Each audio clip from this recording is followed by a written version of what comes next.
Si Jesus ay gumugol ng buong araw sa pagtuturo ng maraming tao malapit sa dagat ng Galilea. Nang gabi na, nais ni Jesus na tumawid papunta sa kabilang panig ng dagat. Kaya si Jesus at ang kanyang mga alagad ay umalis sa maraming tao. Sila ay sumakay sa bangka at nagsimulang maglayad. Ang ilan sa mga tao mula sa maraming tao ay sumunod sa kanilang sariling mga bangka. Habang si Jesus at ang kanyang mga alagad ay naglalakbay, nakatulog si Jesus sa isang unan sa likuran ng bangka. Bigla na lang dumating ang isang bagyo. Malakas ang hangin at ang mga alon ay bumagsak sa bangka. Ang tubig ay pumasok sa bangka at natakot ang mga alagad. Marami sa mga alagad ay mga mangingisda. Nakaligtas na sila sa mga bagyo sa dagat noon, ngunit iba ang bagyong ito. Napakalakas nito. Kung patuloy na papasok ang tubig sa bangka, lulubog ang bangka. Tiyak na silang lahat ay malulunod. Tumingin ang mga alagad kay Jesus para humingi tulong.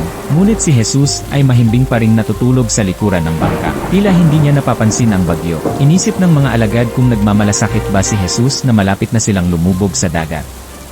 Ginising ng mga alagad si Jesus. Panginoon, iligtas mo kami, sabi nila. Mamamatay na kami. Iminulat ni Jesus ang kanyang mga mata at nakita niya na natatakot ang kanyang mga kaibigan. Tumayo siya at kinausap ang hangin. Pagkatapos ay sinabi ni Jesus sa dagat, tahimik. Tigil!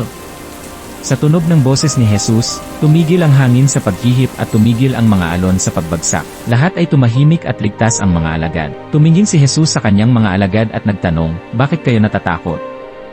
Wala pa rin ba kayong pananampalataya?